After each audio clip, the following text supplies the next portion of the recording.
Good evening. On behalf of Engineers Australia, I'm delighted to welcome you all to an exciting and thought-provoking discussion this evening, Keeping the Building Boom Booming. Firstly, Engineers Australia acknowledges the traditional owners of the land and recognises their continuing connection to land, waters and community. We pay our respects to their cultures and to elders past, present and emerging. Before we get started, I'd like to acknowledge that tonight's discussion is being hosted with our industry partner Brickworks Building Products. Brickworks is one of the world's largest and most diverse building material manufacturers. The company has built an enduring reputation with their customers and a love for their innovation, professionalism and dependable products and services. With a broad product portfolio and manufacturing and sales facilities across Australia and North America, Brickworks is uniquely placed to service the demands of the building industry. I'd now like to introduce you to our moderator for this evening, Tim Mumford. Tim is the Director of Innovation, Industry and Productivity at Infrastructure Australia. He is an engineer and project manager with over a decade of experience in the public and private sectors. Tim is a chartered Eng exec, and his experience includes offshore drilling, large mining, minerals and metals projects, management consulting and asset management. Tim has worked with both state and federal governments and public works infrastructure. Welcome, Tim.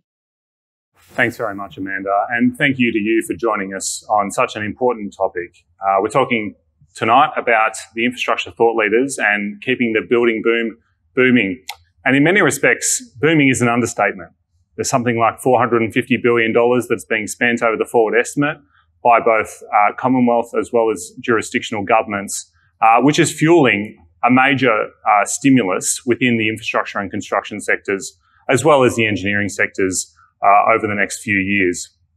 But with it come challenges, and challenges around regulation, coming challenges around building quality, challenges around finding the right amount of people and the right amount of materials to deliver this infrastructure boom. But with it also come some opportunities.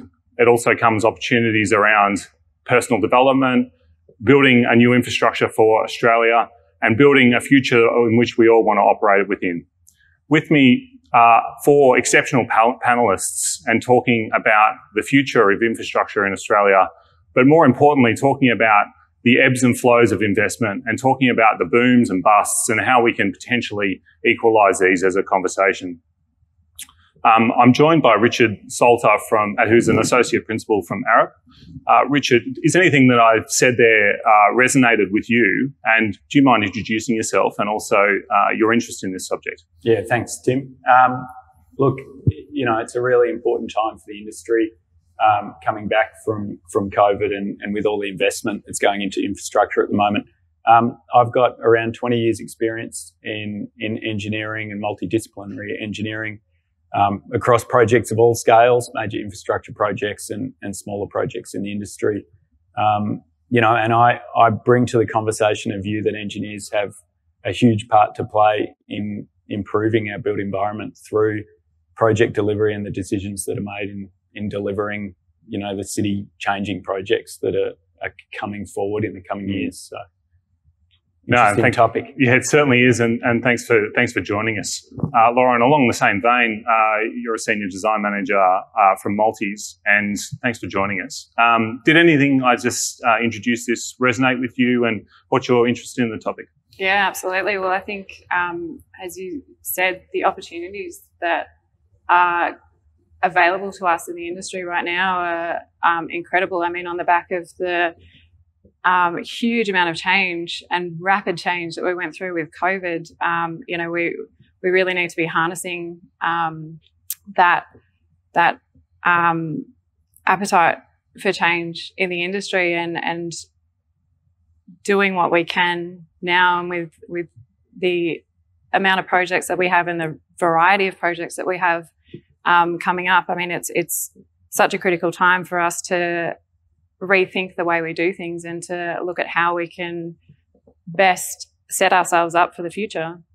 By way of introducing myself, I've had roughly 15 years experience in the industry. I studied architecture at university and worked for an architect for a short amount of time before deciding that my interests and my skill sets were probably better suited on the construction side. So I joined Multiplex as a cadet, and haven't left. So, I've had a great wealth of experience across, some really big variety of projects, from some of the biggest commercial developments that we've got in Melbourne through to, high containment laboratories, through to cooking 400 meals with a kitchen of prisoners. So I've got to say that, I think the experience that I've been able to gain in the industry across so many facets has been really useful in looking to the future and what we can do. Yeah, totally. And I think that looking to the future and what we can do, and the opportunity in many respects of COVID to reset, to act as the reset button for the behaviours that we want to continue and those that we want to cease, is a really good a topic that I would like to explore tonight. Tony Alvaro, thanks for joining us. You're the CEO of Inhabit Group. I'm keen to know if anything that I've said has resonated with you, and whether the topic of keeping the building boom booming really resonates with you. Can you give a bit of an introduction about yourself and your interest in the topic? Sure. Look, I'm looking forward to talking about, regulations and how we deal with, procurement and material evolution and material innovation, especially in the context of the last 2 years, and how's that going to impact on the industry and how we deal with that. And I also want to, raise that let's not forget about climate change, because in the same context, the same parameters apply here. And I think the same constraints apply, and we should discuss that as part of this discussion. Myself, I've got an architecture background, graduated with an architecture degree, but like Lauren, I took a bit of a left curve and ended up, working amongst engineers, and landed in a consultancy around facades. Inhabit, has grown over 10 years. It specialises in, facades, sustainability, acoustics and lighting, and a big part of what we do is also compliance and checking quality amongst our client cohort. So, yeah, I'm looking forward to the discussion, Tim. Yeah, thanks very much. I saw you furiously nodding about sustainability as well as material selection, and I'm so excited to have you, Hazel, join us on our conversation. Hazel is a principal at Woods, and is anything that Tony has said that's resonated with you, and what's your interest in the topic? Well, certainly, thanks, Tim. Sustainability is huge on our agenda at Woods Bagot, and it's certainly something that we like to try and educate and encourage everybody to become enthusiasts, if not an expert in what they can actually offer and bring to a project and bring to a mindset, so that it becomes sort of embedded every day in our way of thinking. So I think COVID's one of those strange phenomena that's actually, I think, allowed us to take a bit of a step back and think about how we actually impact not just on our each and every day in our work lives and what we do in the construction industry, but how that's affected us in our home workplaces as well. And I think it's given us an opportunity to understand how much pressure we put on buildings. We're 24/7 in our houses working, whereas we'd normally be doing that in the city. And the relief that the cities maybe got out of that and some of the efficiencies. So I'm really interested in sustainability. I think as a designer, as a principal with Woods, I've been with them for almost 13 years now. I've been in the industry a little bit longer than that, approaching 20 years. As an architect, it's a huge responsibility, I think, and one that we take really seriously. Collaborators as yourselves, I think we're all very much on the path and the mindset that there is a way forward, and construction industry has a big responsibility to play in terms of sustainability and making places that people want to be in. Totally. And I think that is, in many respects, the genesis of this first question. places that people want to be in, and spending money on infrastructure that people want to be in. And I think, Tony, Hazel, are questions about sustainability and the tension that there is, the inherent tension associated with, governments driving value for money, as well as low profit margins within the sector and the designer market, as well as the engineering market being effectively a race to the bottom. How do you see the reconciliation of those two tensions, Tony? If I can start with you, those two tensions, those two worlds, being meaningful in terms of investment moving forward? Yeah, well, I don't think they're mutually exclusive. The notion that sustainability will cost us more is a bit of a misnomer. And so I think there needs to be a fair bit of education amongst our clients and amongst the industry about what that means. And innovation will be part of that discussion. But, I get caught up time and time again about discussions around, is this going to cost us more? And I thought we're beyond that, and it's frustrating that we keep on coming back to that point. I don't know how you find it, Hazel. It's always a balance, isn't it? It's, I think for us, the onus is always to try and be as knowledgeable as possible in terms of what a building performance can offer, and balancing up what the design has to contribute to that, not just in a spatial sense, but in the facade, in the way that it's serviced, in the way that it's monitored, embodied as well as operational energy. It's a really complex, but quite simple in another sense, discussion to be had. And I think, as I said, the more that we have educated clients and collaborators, the easier it becomes. There's always a value management process, whether that's a particularly robust process or an easy process, I think depends on how much work you've put into the upfront discussion. And perhaps that does need to include contractors a little earlier. In our experience, that can be quite a fruitful process. But yeah, it's always on balance. Cost versus, yes. Yeah, that is hard. And bringing your client along for that journey, and I guess having the maturity and the evidence to support that kind of decision making, that, stuff like material selection and passive design, as it may stand, actually makes a big difference for the life of the asset, even though the client that you're talking to at that point in time may not have a remit beyond, say, practical completion of the project. Yeah, and maybe it's a discussion around value versus cost. Yes. And those two aren't mutually exclusive, but they're also not the same thing. Yeah, because it comes back to what people value also, exactly, and the building occupants or the users as it may stand. Yeah. But I think, we do have to balance and move away to a certain extent, from a model of I'm investing in something for a period of time and I don't care beyond that. Culturally we have to shift away from that. It's about the greater good, about the community and what we do as a society. And, we need to be looking at everything that we build from this point onwards about its end of year life and how we deal with that from a recycled point of view. Because if we take that short-term view, we'll never get anywhere. The holistic life cycle view means sustainability doesn't cost more money, and it yields a better outcome for the user. And ultimately, across our communities, we'll create healthier spaces, and if we use less materials, if we use less energy, it should cost less and it's more sustainable. It's pretty straightforward. But when we compartmentalize projects, it can get lost, and we're all in the industry together in different parts of the industry. But I think, as you were touching on, Hazel, that education of whether it's the clients or the users or all of us to that discussion about a holistic view, sustainability will win. Yeah. But, we've got to break down the barriers along the project, life cycle, I think. And we all know what that's like. Do you think in terms of environment and sustainability and that kind of thought process embedded in the life cycle, irrespective of what hat or what shirt you're wearing, do you think we need to sort of see that transition like, say, the safety discipline made in, say, the 1980s and 90s and noughties around safety?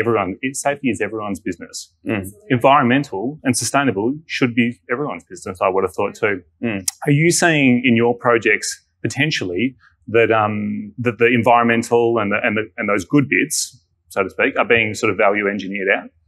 No, definitely not. I think every project's different. Yep. And the drivers for every project are different, and that's really where the need for, or the desire for sustainable and a sustainable product is coming from. So, we certainly, on one end of the scale, we have projects that are going for net zero carbon, passive house, that they want every rating tool under the sun. They want to be the best in that field, and they want to be leading the way, and that's fantastic. On the flip side, we have other projects that go, well, that doesn't really fit the model of what this project is. We have other drivers for this project. So what there's a challenge for the whole industry now to say, okay, well, Australia's made a commitment to net zero by 2050. That means that pretty much every building that we build now is going to play a part in that. Yes. So what are we doing? What are our buildings currently or in the future? What role are they going to play in us achieving that target? Regardless of what the drivers are for a project now, this is a long-term thing.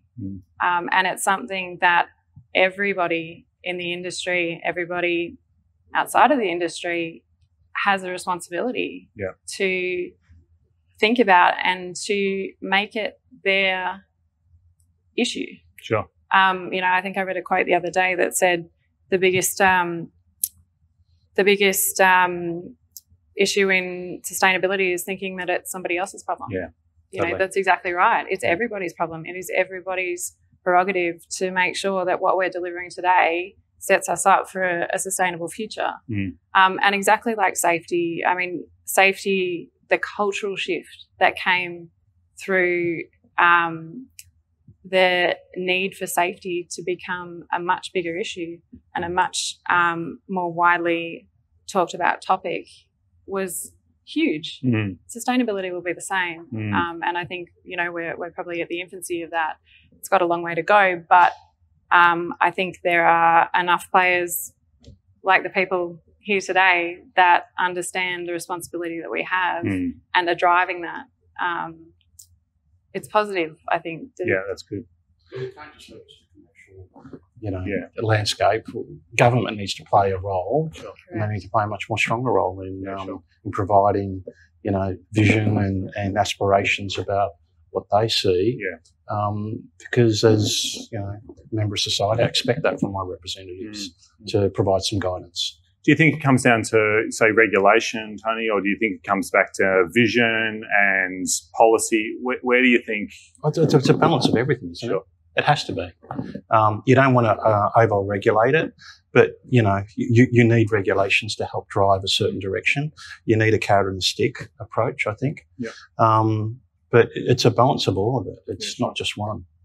If you were to wave your magic wand, Tony, and change two things in this space, what would you tackle first? For me, because it's where the space I'm in, more clarity around regulation, more clarity around compliance and accountability at all levels is definitely something I'm passionate about. And I think there's a lack of, definitely a lack. Do you think it comes from an area of informed regulation, so having more, say, engineers and material specialists, by way of example, in government, so they can inform that kind of regulatory related framework? Well, there's a lack of independent scrutiny, around material and compliance, and so what happened to the old clerk of works?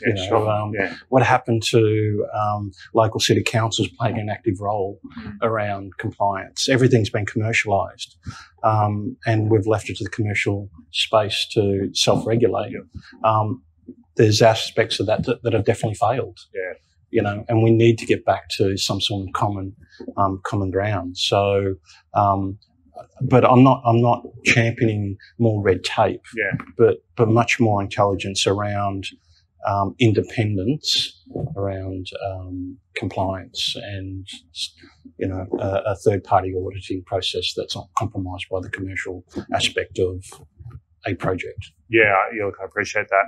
I want to flip to you, Richard, insofar as asking questions about if I was a fly on the wall in Arup's office and your conversations with your clients, in the environmental and sustainability front, do you feel like you have the authority? Do you think you have the right evidence to push back on clients? Or do you think your clients are coming to you and challenging you and your organisation as a leader to drive that new paradigm? Or would you say that you have the footing to then challenge the client at the same time? Well, I think both. We have clients that have a vision and challenge us. Yeah. And we, as an organisation, are passionate about shaping a better world. That's been our line for, I think I'm right in saying about 50 years. So, sustainability it's about integrating good sustainable design into projects. It's not, there was a while where perhaps it was about features, and making a stand for sustainability and putting windmills on the building or putting things that were visual and people could interact with on a building. Now, that's not necessarily a bad thing because it starts a conversation, right? But certainly into the future, I see sustainability as something that's just integrated into everything we do. And that's where my comments came from before, that ultimately, as material technology improves, as concrete technology, concrete's a huge emitter of carbon. Yeah, ton for ton. And the Green Star system actually is moving towards recognising embodied energy in a more serious way. So that's a really positive step. Yep. And it will drive, hopefully, both through regulation and perhaps through commercial imperative, an improvement to, the sustainability of the production of concrete, which is great. It's a huge step and a simple thing. And just one example of everything that we need to do, every material that goes into a project. And, perhaps the regulation of, if you are developing a project, you need to consider the life cycle of the project. Totally. Without trying to answer the question, come up with a solution. I don't think that is regulated, for example. There's no onus on a developer who owns a site, puts a building on that site and sells it again to consider the life cycle impacts. Yeah. I don't think, that's strongly regulated at this point. And, some of those changes will assist in getting us to where we need to get to. I just want to comment on the regulation side of things as well, because, at the moment we are in the middle of, an independent review by the Victorian government into the building industry and regulation. I'm hoping there's light at the end of the tunnel there, because, we've seen some issues on buildings across Australia in the last few years. And, I think a more transparent, collaborative world of regulation is hopefully going to come out of that, because regulation as I see it is very bit part. I should say I'm on the Architects Registration Board of Victoria, so I'm in regulation and, I'm really passionate about it, but it needs to be, the whole industry needs to work together to regulate itself. It can't be, construction, design, engineering, piecemeal. It needs to talk to each other. And we can have this discussion again in 6 months when we know what they've found, but I'm hoping there's some good outcomes from that review. And it is, if you could wave that wand, that proverbial wand, it would be, I guess, an appreciation of a whole of life cycle asset related regulatory framework that supports that, or is there something different? Yeah, no, I didn't want to say life cycle again, but I just think it's so important. Yeah, sure. So I think, for me, sustainability is just needs to be integrated into every part of the project. Yeah. And I actually strongly believe it costs less right now, and it will cost even less in the future as technology advances, as the right processes and materials are used more and more often. There'll be efficiencies. So I'm optimistic. I'm glad. And I think the evidence is strong around, certainly the whole of life costing. It's clear that, and in fact, Green Star has come out with that kind of evidence to support the investment, both from an investor point of view as well as an operator point of view. I wanted to pick up a little bit on sort of what you were saying around speed and then the context of the tension that creates within sustainability. And Lauren, if you might sort of expand on this a little bit, Concrete's a classic example, and I think it's roughly ton for ton. And there is concrete, say, technology out there, or we can go, say, high strength and concrete, but, the trade-off might be a couple more days for setting, by way of example. And we often don't take that trade-off. And so thus we install sort of lower strength concrete and then use more concrete as a result. Would you say that those conversations are maturing with some of your clients and then it's being embedded in line with the conversations about, at the front end and people that potentially aren't involved in that construction bit, integrating that within the schedule and part of the plan? Are you seeing that more and more now? Or? Yeah, look, from my experience, Multiplex has been working a lot in the ECI space, the early contractor involvement space, and I think that really helps to support those sort of discussions and to build that sort of the collaborative decision making in a project. I think, in your traditional D&C tendering model, it generally is a race to the bottom. And as a result, we look at efficiencies, we look at, we're asked to provide lists of VMs. All those things play a part in it. But obviously the downfall of that is that some of that key decision making that's made early on perhaps hasn't taken into account all the stakeholders and all the constraints of a project. Where we move into the ECI space, I think that's really where there's a lot of opportunity to bring into the very earliest discussions the trades, the suppliers, the material science in a lot of these elements of a project, and to use it to drive those sustainable outcomes and also to drive innovation. There are a lot of issues with sustainable concrete, and they're things that I think the industry as a whole needs to work through. But it's not something that as individuals we're going to make huge changes in. It's got to be something that the industry does collaboratively and as a whole. I think the conversations are there. I think there's a lot of progress that still needs to happen though.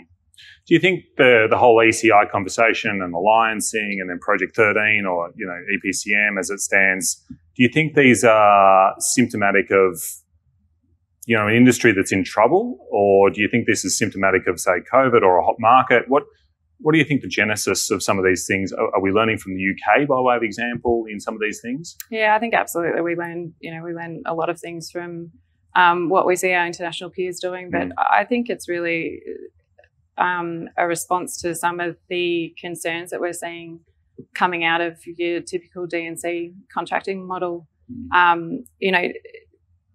From my experience is largely in the D&C space, more recently in the ECI space, but one of the big issues of the D&C model is that we come into a project after the designs at, it might be 80%, might be 50%, might be 30% DD, who knows?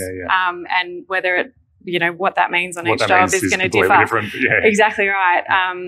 And we go through this process of having to unpack that design to fully understand it, to put it back together again, plus, fill all the gaps, bring in the trade input, the letting on top of that.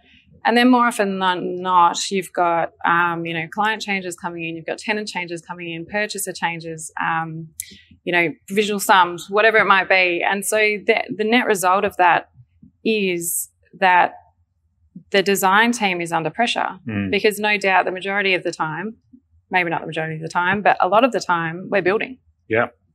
And we can't stop. Yeah, sure. It puts immense pressure on the design team to get it right, and means that the design is quite often done out of sequence. Yeah. Decisions are being made without knowing the full story. I think the ECI model really starts to address some of those issues where we can get the key players, the key stakeholders in a room when that, the 20% of the decision making that makes up the 80% of the outcome is being made. and those key decisions can be made with all the information at hand, or at least, more than what we're being used to. And it also sets up a much more collaborative process, I think, going forward. By the time you actually get to building, we're all on the same page. We're all working towards the same end goal. The client has a lot more confidence, I think, in the end product that they're getting. And I think as well it means that everybody's drivers are well and truly known. And it gives us an opportunity to actually work with that and collectively find the solution to it, as opposed to kind of that last minute rush of trying to fit everything in and make it work. So in many respects, I think, we're all rational actors and we kind of want our cake and eat it too. And in many respects, these kind of things come back down to the sort of iron rule of projects or project management. And in many respects, sort of, Hazel, you're at the front end with some of your clients and potentially fleshing out some of these conversations as part of reference design and potentially holding their hand throughout as well. Have you got a view on what the client can do to better inform those kind of trade-offs around speed and cost and quality and I guess not compressing or chasing the need for speed for assets that ultimately shouldn't be really schedule driven in the first place?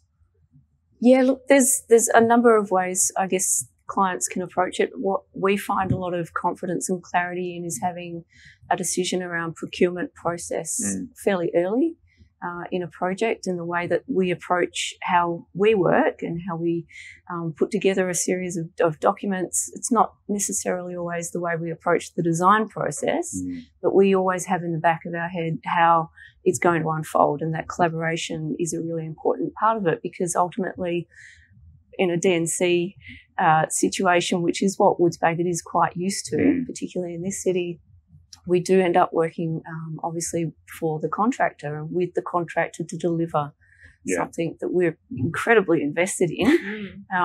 But having that relationship established so everybody's speaking the same language and they're doing that reasonably early.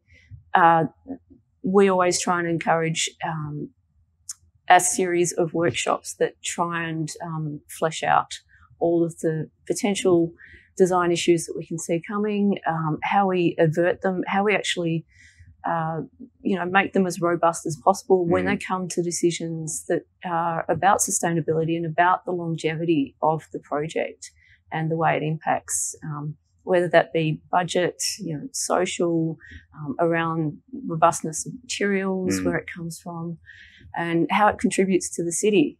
That also comes back to a planning process. So all of those things are wrapped up in this idea of sustainability, and it's often very complicated, but it doesn't need to be. I think Lauren's hit the nail on the head in terms of some of our experiences lately during COVID, maybe because there was a little bit of a lag in some tenders coming back, that there has been more interest in ECI on a couple of projects that I've been working on. So far, we've found it really interesting. The outcomes, as you say, some of the opportunities to look at alternative suppliers, alternative trades, trades that do or don't have BIM capacity.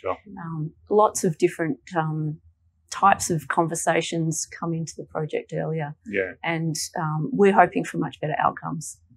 And I think no one comes to work in many respects and tries to deliver an asset that's suboptimal. And I sort of want to pick up on what you were just putting down there about innovation.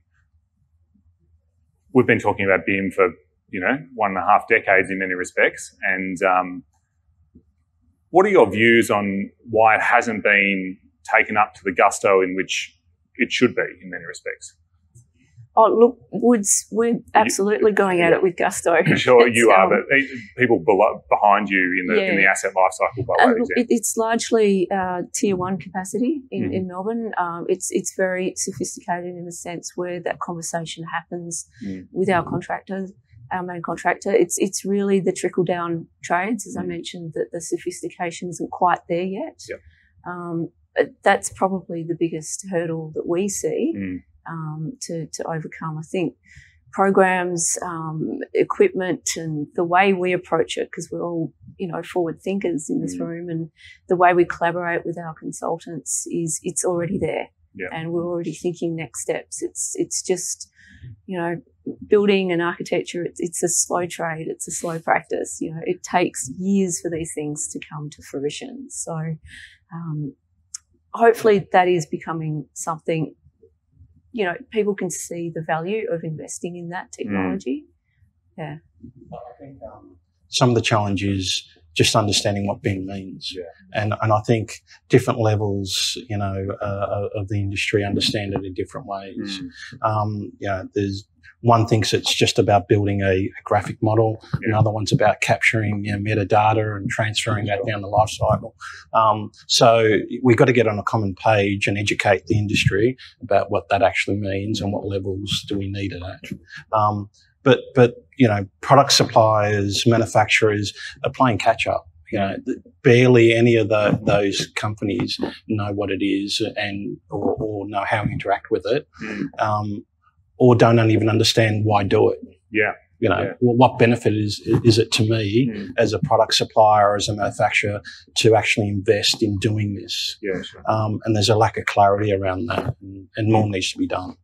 Yeah, you're right. And in many respects, it's almost unbounded as to what it could be or what it couldn't be. Yeah. If you talk to facilities managers or operators, they don't care about the 3D model. They only care about metadata and operating set points and a whole bunch of other things that they care about to do their job. And, conversely, you guys care about, geometric elements and, how things, are perceived and their amenity and their function. And so I think in its sort of unboundedness, it becomes almost complicated in its own right, because it could be as complicated as digital twins, dare I say it, but it also could be as simple as, in many respects, just a spreadsheet, which is then attributed back to, object-based modelling. So I think it's a wonderful opportunity for innovation.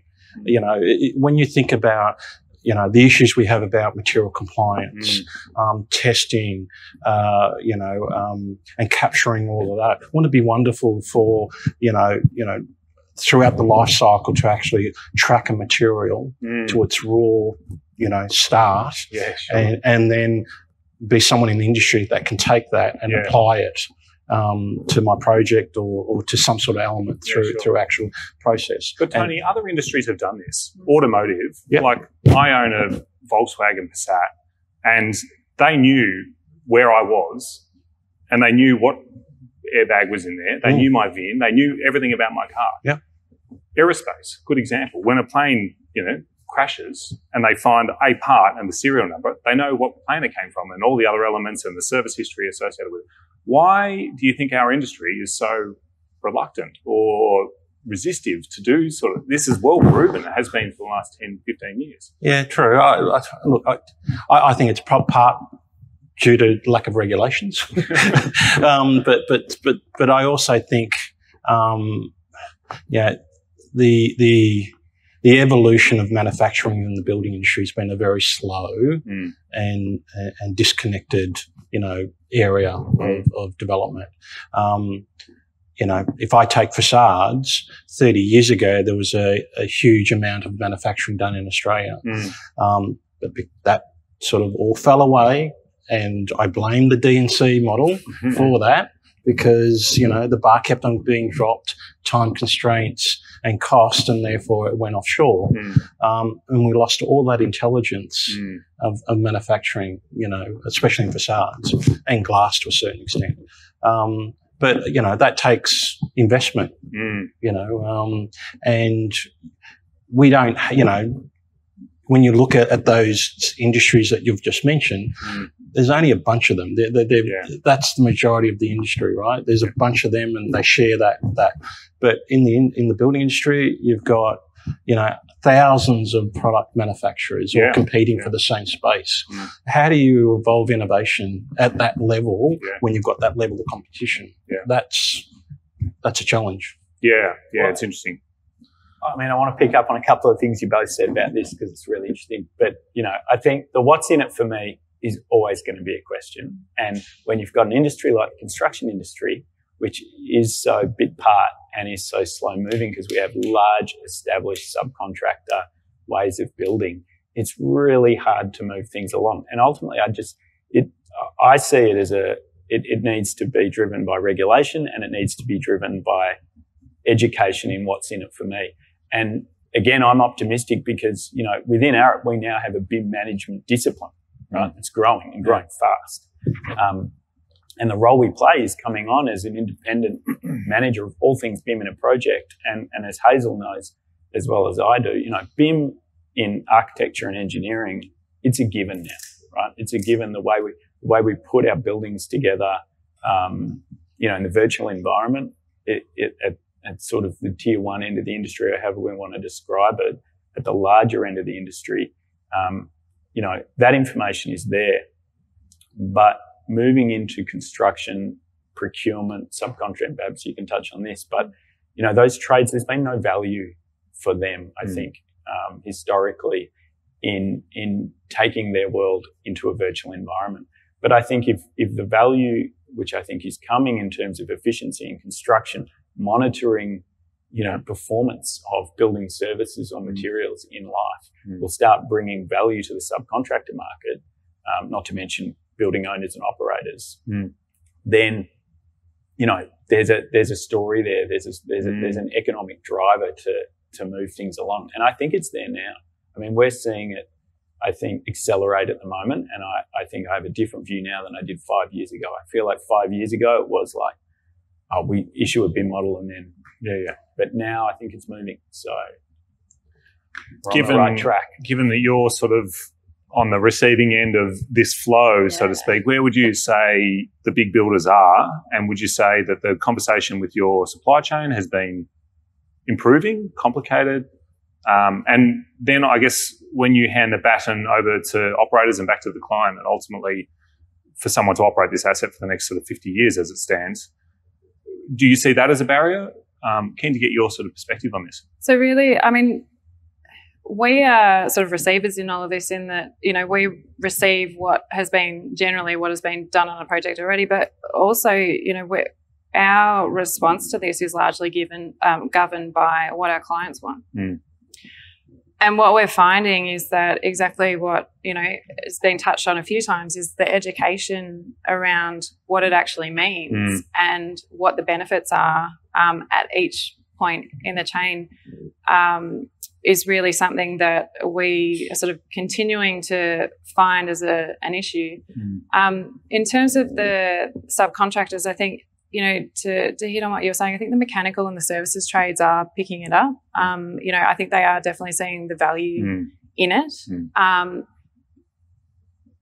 What we don't see too much of is the end user necessarily wanting to operate on that sort of a platform. The feedback that I've heard is that those that have tried it have actually found that the amount of information in those models is just too much, that it overwhelms, the computer crashes and they go and find the folder on the shelf. These are some of the issues that we need to work through in order for it to really pick up. And I think if the end users and the clients are starting to see the value in it, the whole chain will start to change. But at the moment, the real value is in the design phase. It's a moving target, but I think, as you said, it will. I think people are starting to realise the value in it, and we'll get there eventually. Here's hoping, because I see companies like Spotless that are starting to invest in this stuff, and AG Coombs is a good example. Has always had a proficiency around this. I guess it's around lower value traders is probably the wrong word, but less rotating or more static based kit are the next ones on. Do you see a role for the constructor to support them, or do you see that sort of being the role of the client and government as a regulator and the ultimate purchaser and beneficiary of that investment? Do you see them as the accountable party to do this, or do you see this as your supply chain and your opportunity to develop them and support them through that journey too? I think it's really a collective responsibility to support that supply chain. I mean, when we talk about some of the more static elements of a building, I mean, a lot of the supply chain just don't have the skills. They don't have the skill set within their company to be able to input that sort of data into, the BIM space. There are quite a few companies that are doing that on behalf of other companies, and that's what we often see is that, where there is a requirement, it all gets outsourced. Sure. But the net result of that is that it's a cost. And quite often when the clients start to understand that, they go, okay, well, maybe we don't need that after all. I think it's ultimately, I think it's more of a collective responsibility to, if the industry is heading that way, to assist those that maybe aren't as technically fluent as some of the rest of us, to be able to upskill their workers and bring in the skills that they need into their companies to be able to keep up. Yeah, that's a good point. I want to sort of pivot and pick back up, Richard. You mentioned throughout your introduction a conversation about the pipeline and in many respects the lumpiness. And at the start, you'll recall I was mentioning roughly $400 billion worth of investment over the forward estimate. Question to you, in your role, these swings of cool and hot and cool and hot and cool and hot, do you think they're detrimental to our industry? It's a big question, and yeah, look, I think we've joked in introducing this topic that it's not about booming the boom; it's smoothing the boom. Yep. And the industry capacity is really important ingredient into successful delivery of key projects and having the right skills in the country. We're talking about a scale of construction where that's the discussion. It's have we got enough people with the skills in the country? The number of large contractors and designers to actually deliver this work. So I think there is an issue that needs to be balanced, and I'm sure that government is working through these issues. And for an engineering firm like ours, we certainly don't want to boom and bust, and that's never been Arup's approach. We're an organisation that wants to be of a size to influence the projects we want to work on. Yep. But when there's as much work as there is at the moment, you've got to really challenge yourself to either say no or change the way you work. So look, I think it is a really difficult challenge, but it's better than the opposite from my perspective. The city needs to invest in infrastructure, all of the cities, but we're sitting here in Melbourne. We need to invest in transport, which we are, and we need to invest in health, which we are. And it's really exciting to be a part of that and to have opportunities, as we do at the moment as designers, to genuinely shape Victoria over the coming years because of how much change is going on. Yeah, sure. It's a fantastic place to be, but I think we need to be really wary that to do it well, there has to be the capacity in the industry to deliver it. And the sustainability of that same industry, not in an environmental sense, but sustainability in terms of margins and supporting their supply chains and their balance sheets. And costs can go both ways, and let's be honest, if there's too much work out there, then the costs are going to go up. Of course, and governments are paying for that. The taxpayers are ultimately paying. That's right. You might not go there, but that's the reality. So it's a big topic. From a pure engineering perspective, right now as a designer, it's exciting. Yeah. But we want to make sure that, to your point, it's sustainable and smooth. Yeah, exactly right. Do you think this sort of boom and bust and the lumpiness, so to speak, is compounded by other issues around, balance sheet headroom by way of example, or insurance? At the moment, insurance is a hardening mark at the moment. You're probably feeling this from Woods as well. Do you think these kind of issues are almost all being sort of superpositioned at the same time, which makes your ability to deliver government's intentions more difficult? I'll make a point and then pass to others. I think there's an issue with risk that gets passed around the industry. And I think the government and or clients will have a problem where they're wanting to pass off risk to a construction industry that's got enough work. So why would we take the risk, right? Sure. There's a hunger there, or a lack of hunger. That or ultimately they ever bear that risk in the first place. Yeah, so I mean, it comes back to a reasonableness test to me. Sure. You know, and when in our world, or in my world in engineering, the role we play on a project, we carry responsibility.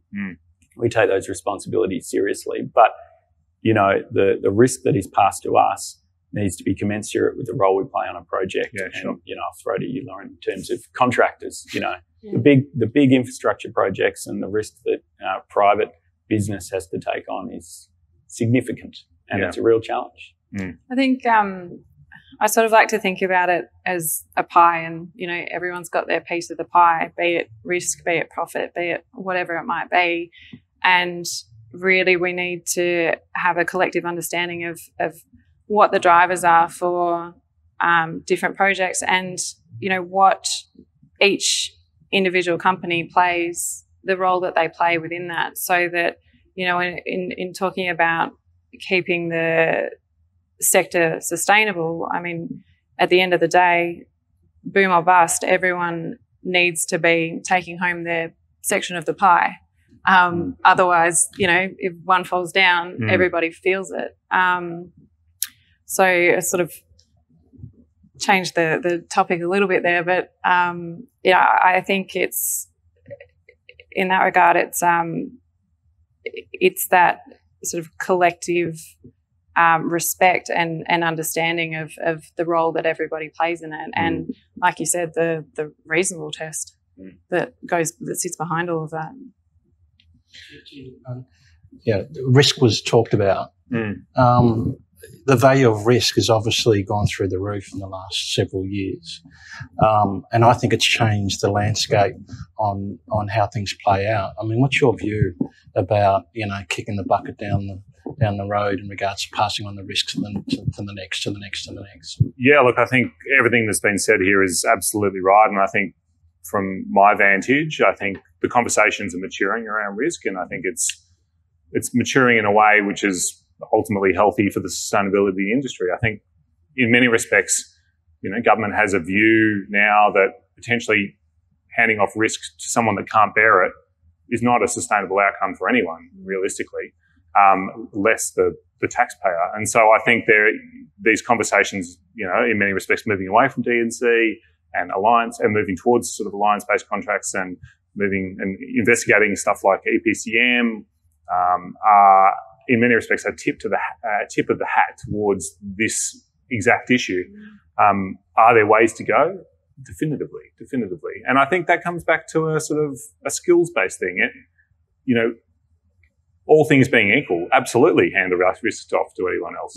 But I think we've seen enough projects, you know, go over budget or there being political fallout to warrant a more healthy conversation early and set up a conversation early with contractors, by way of example, to apportion risk in a way that is fair and is ultimately not borne by a participant that diminishes their size of the pie.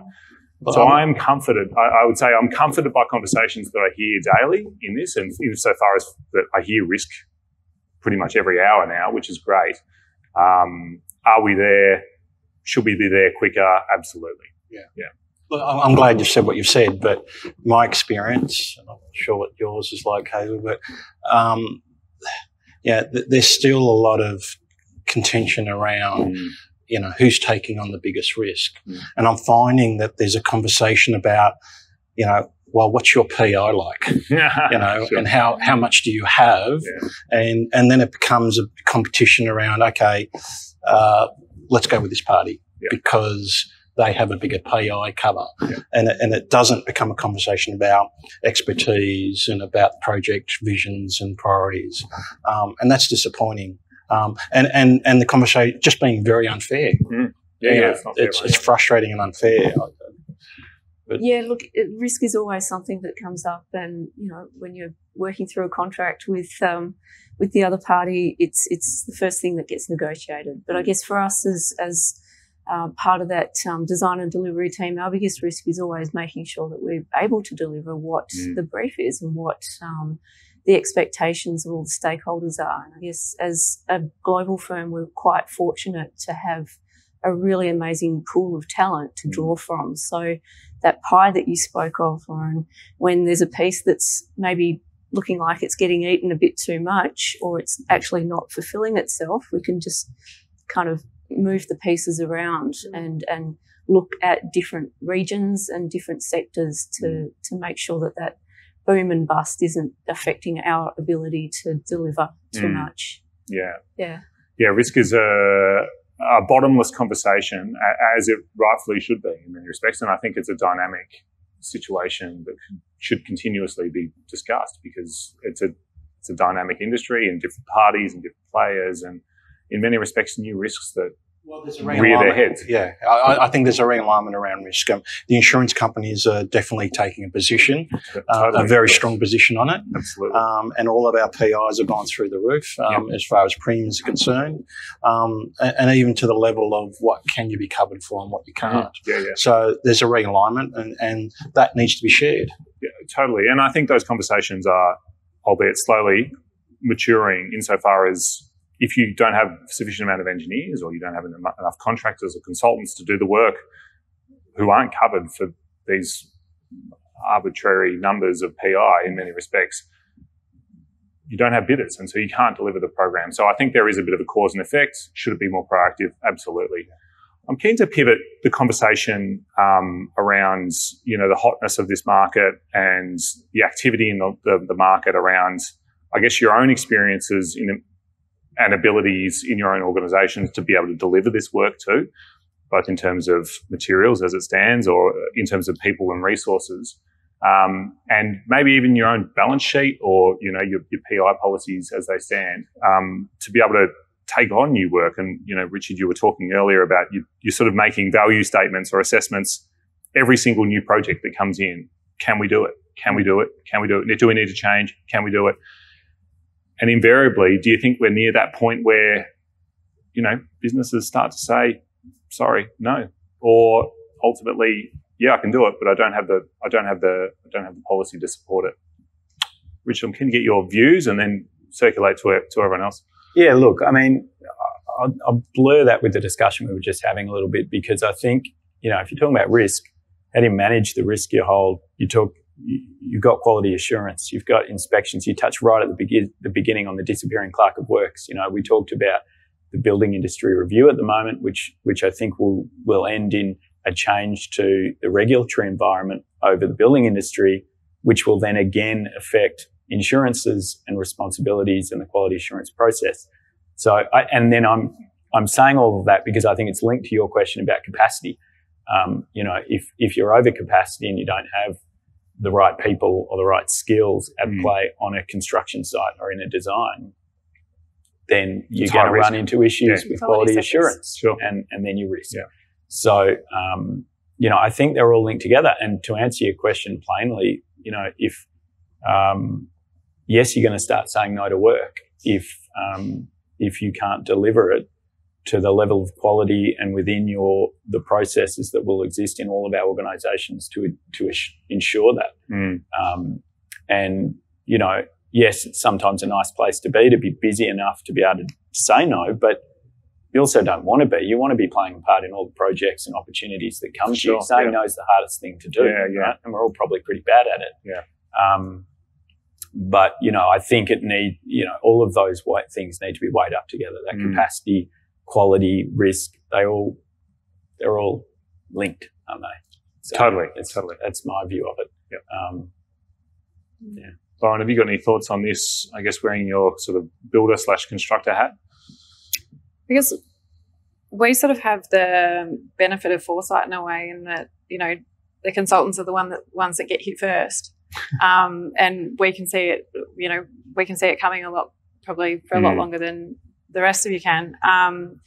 And I guess that gives us an opportunity to prepare for that and to either upskill or to bring in new skills into our company. I mean, health obviously is a big sector at the moment, and so we've we've brought in a whole range of new people with that sort of a background and bringing that skill set into the company so that we can be ready for those projects to hit our desks, which they have and they are. And, there's some positive projects on the horizon, which is great. So I guess, from our perspective, it is a little bit different at the front end, but certainly in terms of delivery, I mean, we've come off some of our biggest years on record. And our, the number of staff in our company has just boomed. Yeah. Trying to manage that growth is a challenge. Absolutely. And trying to maintain the quality that you're outputting with so many new sort of factors that are at play is definitely something that we'll continue to find challenging. We'll continue to work on. And in many respects, when you double the infrastructure spend, you sort of double the amount of engineers and quarries, and whatever it may be, to sort of fuel this sort of infrastructure engine. Are we robbing Peter to pay Paul? So when you're finding these new people, are you just stealing them off other companies? And ultimately this leads to escalation where the taxpayer bears the brunt of it. Yeah, well, I think it does get to the point where, you're at capacity and the industry is at capacity. Sure. And at that point, where do you go? You start looking overseas. And, given the current climate with COVID, that's not a great idea. Yeah, sure. It's something that definitely needs to be questioned for, the near future of the industry. Tony, you run obviously your own business and been a founding partner there for a long period of time. So in many ways, you've seen the winds of change sort of ebb and flow. Do you have a view on, I guess, this recent boom and its sustainability and what that means for you as a CEO trying to run a company around it? Well, I think for us, we've definitely approached it from the point of view of, where do we want to be as a company? And so we looked in and for us was about saying no indirectly. This is what we want to be. These are the things we want to be involved in and have absolute clarity around that and not be all things to all people. Sure. And the challenge is to make sure you communicate that within your organisation so everyone understands it. Yeah. So there is that aspect. But the other aspect of it is you want your staff to be happy. You want your staff to enjoy what they're doing. And if you put them under pressure and you're taking all this stuff on, you're going to bust in other ways. So, totally. So it's about trying to get that balance. But this is nothing new. No, it's not. We've had this decades and decades, and so this will never go away. And it's always going to be a challenge to, balance how much you want to take on versus what you want to do versus what you take on, in the future. Sure. And for me, I think it's just about trying to communicate that, make sure everyone's on the same page. But, we're still riding a wave, right? The construction industry worldwide. Yep. And the pandemic doesn't appear to have slowed that down in any particular way. If anything, it's made our organisation stronger, especially on the bottom line, and made us think in different ways about, how we innovate as a business. So, innovation as a business and where do you want to be is absolutely the key tenet of, Absolutely. We've definitely reflected in the last couple of years, and we've definitely decided this is what we want to be and these are the things we want to do. And therefore, that takes the pressure off, to a certain extent. Yep. And it also drives, other things like attracting, talent because they want to be part of that. Yeah. Us trying to chase it, talent wants to be part of it, and that makes it a little bit easier. Yep. And I'd rather be in that position, and there's still work to do, but I'd rather be in that position than the other way around. Appreciate that. And in many respects, if there was no work to do, your job probably wouldn't exist. Absolutely. So, Hazel, in many respects, you're on the bow wave, given, I guess, the hat that you wear. Does that mean it's sort of like a first in, last out sort of philosophy associated with this boom? You have to find people out of nowhere, and then when it sort of dies down, that you sort of have to make some hard decisions. Where does that leave you guys? Yeah, look, we've been fortunate that, as I said before, we do have regional studios and other Regions have fared slightly better than Melbourne, particularly towards the last half of last year. I've got to say this new beginning, 2021, has been really good for us. There's been a lot of delayed decisions actually being made at the moment, and Melbourne is hopefully about to ride that little surf wave again. And we've been doing a lot of work out of the Perth studio. I don't think they even knew COVID existed. It's fascinating just the difference. I think Sydney's had all of the infrastructure and rail projects that have just run all the way through. We've picked up a couple of big projects. So in that respect, we have, I guess, been able to help out the other studios. So fortunately, we've maintained our talent pool here so that when we have got these new projects through the door this year, that we've got everybody absolutely gunning to start again. For us, it's actually been getting them physically back into the studio and getting them out of their comfort zone in terms of how we operated during lockdown, during that 101 days, I think it was. We were set up pretty well to do that. All of our technology is in the cloud, and we've got VC because we're doing that each and every day. In a lot of respects, it's been quite seamless, but we have noticed it here in Melbourne for sure. Yeah, as compared to your other design studios. And it's good that in many respects, like BIM 360 has allowed the timing for MBN and BIM 360 couldn't have been better in many respects for you. I sort of want to round this up on a conversation around the panelists around what are the good bits from COVID that you would take forward, and what is the stuff that you would absolutely leave behind. Richard, if you don't mind kicking off with either of those, that would be great. Okay, I will. I'll make it personal, but I'll share some insights. We've done at Arup, we've had a few surveys of what the staff. We've I think everyone's been surveyed to death, haven't they? Allowing our staff to have their say, and I won't give the number, but a huge proportion see a future of working part-time from home and having that flexibility ongoing. I'm the father of a couple of primary school age children, and I've had a wonderful year of time with them, but obviously had the challenges that many others have had of other family members I haven't been able to see, and the work side of it being remote. So for us here in Australia, we've been fortunate for the most part with COVID, and as a workforce, I think we've adapted incredibly well, and at Arup, we've been fortunate to have the technology, like Hazel mentioned, to adapt very quickly. Send monitors home, send chairs home, send laptops home, and off you go. And it's been amazing. So look, in answer to your question of what I'd keep a bit of that flexibility, but I think that we want the energy that comes with face-to-face interaction, and we want people back in the office collaborating and learning from each other. Graduates that came into the business last year had a very difficult year.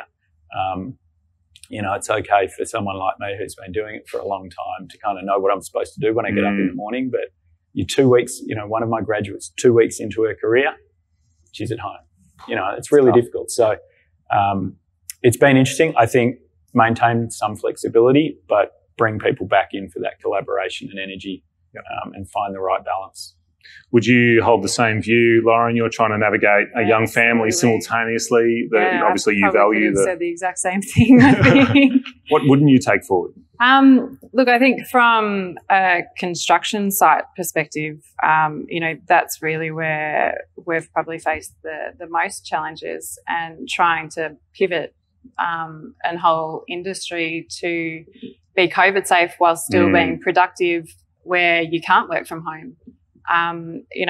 There's still a lot of uncertainty around that at the moment, and I think it's a real credit to the industry how quickly we were able to change how dynamic every player in the industry has been in order to make sure that our workers on site have been able to show up almost every day and continue doing their work. I mean, and be productive too. And be productive. Exactly right. I think that just the work that went into making sure that the industry could continue to do that was incredible and happened in such a short amount of time. So I guess in terms of what I wouldn't take forward is the uncertainty around, when's the next lockdown going to be?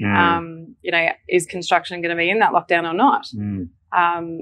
It's always something that we need to be prepared for now. But I mean, the positives that have come out of it, particularly being a working mum, I mean, I guess I was probably one of the lucky ones where my kids are still in childcare and we're still able to go to childcare throughout the lockdown. So for me, the flexibility of being able to pick them up, drop them off at more regular times, not having to travel into the city to do my job and then leave early so that I can get back to them before I start getting charged late fees. I mean, that's been invaluable, and as Richard said, that's something that we'll take forward in some capacity. Absolutely. Late fees are, in many respects, the variations to the parent, aren't they, of the Absolutely. This wasn't part of the contract. Exactly right. We didn't agree to this. Tony, what would you definitely not take forward, and what would you absolutely take forward? Absolutely take forward. I think, what I like about what's happened is there is much more focus and discussion around our local communities, and what I'm seeing is much more of a discussion about what does that mean from an infrastructure point of view, and so how does that spiral into how we work, flexible arrangements, digital arrangements, and that's a good thing, and the decentralisation of our CBD is probably not a bad thing, but we'll know over time. But as efficiencies have gone up. We all know that, but the boundaries of when to start, when to finish have been so blurred, and so for me, it's been a mixed reaction. I love the fact that I have the flexibility to work, but in a lot of ways, most of our staff have worked longer because they just don't know, and that dynamic I can't see as being very healthy. No. And so how do we control that? I'm not necessarily sure. I don't have all the answers. But the other negative for me is we've lost a lot of collaborative innovation over 12 months. All that lost opportunity, how do you quantify it? We're never going to get that back. And so how does that, what does that mean going forward? Are we actually 12 months behind, in innovation discussion? So I definitely want to get back to a balance. I definitely think the office space is important, but flexibility is just as important. It's about trying to come to terms with that, and I'm sure every other single business within the CBD is trying to deal with the same thing. Yes, absolutely.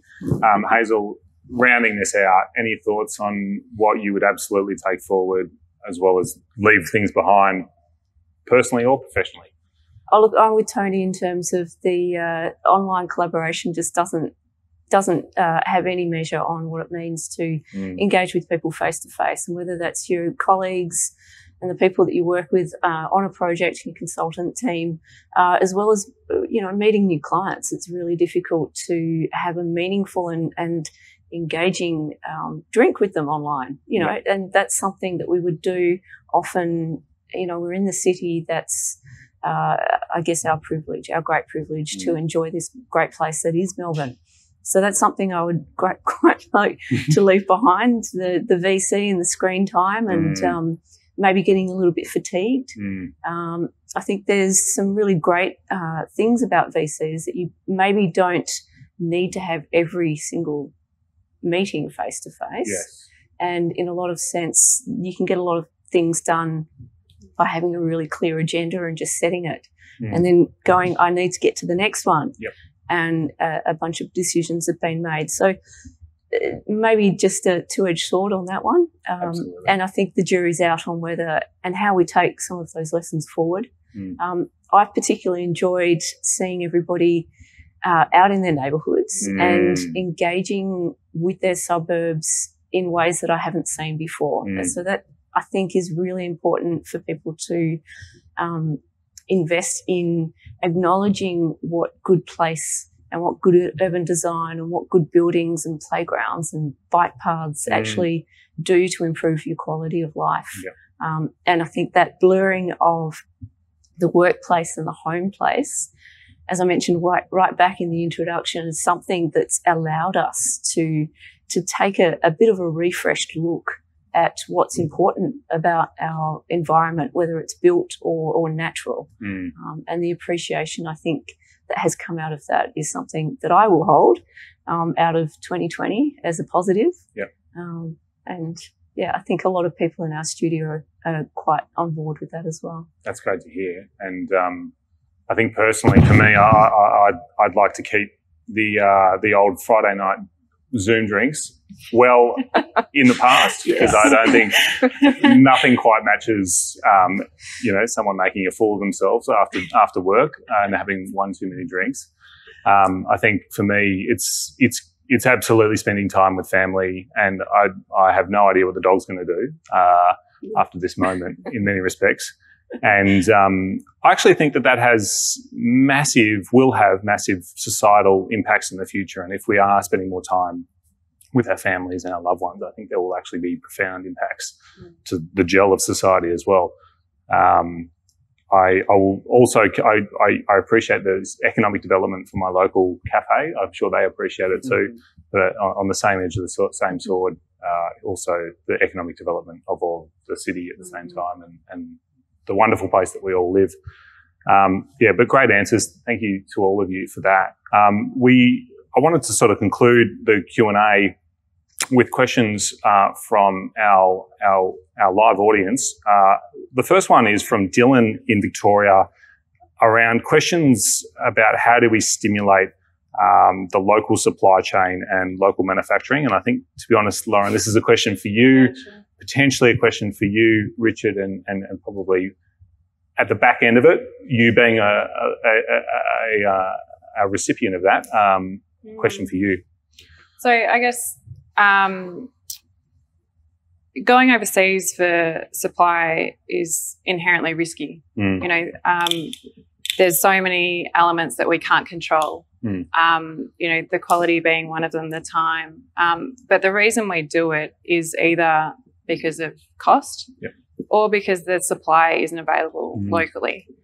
For the most part, cost is cost of labour, and labour-intensive products we will struggle to compete on. I think in terms of local supply, we need to focus on what we're good at doing and what we can do and be competitive on a global scale. So, I'll take the timber industry as an example. Mass timber is an emerging market. A lot of our supply at this point in time comes from Europe. Then the main reason for that is not through cost, but through availability of supply locally. Now, that's an emerging market locally. There are more players coming into it. Capacity is increasing. And I think we'll start to see that our preference will be to stick with the local suppliers. But it is a process to get to that point where we can rely on the local market to ensure that we're meeting the needs of the projects. Do you think COVID has, in many respects, refocused the attention towards local manufacturing and, I guess, challenged the supply chain to reinvestigate that as an option, given that some of these things weren't available? Like a good example is, CCTV systems, which all come out of basically Korea. Can't get them. So, does that then refocus the attention on Australia as a supply chain? Absolutely. I think it's going to refocus the attention, whether it refocuses it as on Australia as a supply chain or whether there's another alternative is, depending on what the material is. At the end of the day, it's really coming down to the economic factors that play a big part in that. I think as well, most of the majority of the projects that we have had running through COVID, packages were let, the trades were let pre-COVID. And so we probably haven't quite seen what that means yet. So I'm interested to see what this space looks like in the upcoming projects and where what the changes are in the supply chain. Which is a good question for you. Have you challenged, I guess, some of your spec sheets and material requirements as part of your designs in light of COVID, or more recently anyway? Or I think it's an emerging challenge for us coming out, the other side, as some of the projects have felt the effect of, importation challenges. I mean, I listening to what you've said, I'm interested in what we can do as an industry to make, to find cost benefits in different systems that could be manufactured in Australia that, the realities are, the cost of people is higher in Australia, sure. Right? So I don't think we just need to challenge that and go, well, can we do it? Can we do this one thing for the same cost that they can do that one thing for in a different place, for example? I think we can look at it more holistically and say, well, if we can, whether it's prefabrication or modular construction, if we can do things in parallel, or we can work together to find other advantages and other efficiencies, be that, construction efficiencies in terms of time and handing a building over earlier, and that offsetting the cost of it being a bit more expensive to manufacture it in Australia, for example. And I think there is potential there, and I think that we just need to think a bit bigger than just procuring a facade versus a facade. I think it might be about, well, how does that facade integrated into, other parts of the construction process day to day? Totally. And it also has knock-on effects around support, like post-completion support, as well as, legalities. Potentially if you're buying this overseas, you may not have that fallback that would come from a highly regulated environment. Yeah. That comes from the local. So okay, the CapEx, and it comes back to our conversations about CapEx and OpEx and the whole of what does value for money mean. It might be 20% more expensive, but it has a long tail in terms of what these potential benefits might be, whether it be sparing or sort of support after the fact. Tony, I guess, given that you're on the receiving end of this, have you got any thoughts for Dylan's question around local content? Absolutely. I'd like to see a lot more of it, but how do we drive that? And one way to drive that is, provide an incentive system for the industry to innovate. Okay. And not just about the end product, innovate around sustainable processes. And so if you're encouraging them and supporting them from an investment point of view, then that will hopefully encourage more local manufacturing. I don't see the model about bringing back manufacturing like we did it 30 years ago. That's just a waste of time and effort. And why would we try to replicate something that's been done overseas? Yeah. Let's do it smarter. Yeah, let's do it and let's do it a lot better. And so innovation can come about just intelligent processes, whether it's prefabrication. Prefabrication is definitely something we need to explore a lot further. Yes. But there's a culture around, is it just a box? People can't get beyond it being just a box, and it doesn't have to be. It doesn't have to be volumetric. It doesn't have to be volumetric, and it, intelligent design, intelligent manufacturing processes could ultimately get to the point where everything's customizable. There's still a prefabrication process to it.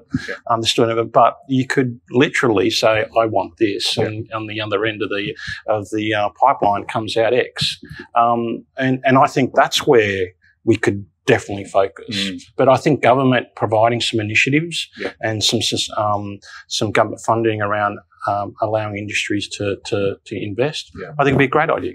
Totally, and it's a big hurdle, right? It's a big hurdle to invest in DFMA and BIM to creation at a supply level. Hazel, any advice for Dylan around local content? You're probably on the receiving end of some of these policies and requirements. Have you got any thoughts? Look, I guess we're in the business of design, so my local content would be advocating for more local design input. Competition like the NGV that's come out currently is advocating for that, that it is local content first. And, there's no reason why we can not stand up to the world's best designers and consultants and deliver something that is state changing for a precinct. So in that respect, that's my bent in terms of where it sits, local content, and our ability to, I guess, control and have input on that respect. We're doing a bit of work with mass timber as well, so we're always very keen to work with more local suppliers and certainly that local knowledge. Yeah. When it gets on site, it's really important. For sure. Yeah, and for them to be part of that and and deal with someone face to face about what that product is and its genesis and its support after the fact. Absolutely important. Yeah. Rather than just receiving cladding as it may stand from a different country that may not even fit. We've got time for one more question. It's from Carol in New South Wales asking, is there a roadmap for improvement in the construction industry? And ideally, I'll pick this one up. Turns out there is, and it's a legislative role for Infrastructure Australia, as well as all the jurisdictions have, I guess, their own sort of driver to improve their construction and infrastructure industry. Infrastructure Australia is coming out with the 2021 infrastructure plan in June of this year. And with it come a whole bunch of recommendations that can basically improve the infrastructure industry from end to end, including, lumpiness of construction or OPEX, CAPEX trade-offs, as well as potentially some reform, as well as roles and responsibilities across the life cycle. So there is that document. And, as people of Australia, we probably should rally behind this. And as industry, we should probably rally behind this too, because there is a roadmap and it's about supporting that. That's all we have time for tonight. But I wanted to thank each and every one of you, Richard, Lauren, Tony, Hazel, thank you very much for your time. It's been sincerely appreciated and a great and healthy conversation. I also want to thank Brickworks. I also want to thank Engineers Australia. And I urge you, Engineers Australia is in the business of continuous improvement. So there is a comments box below this, and please submit your comments or your feedback below. And have a good night. Thank you.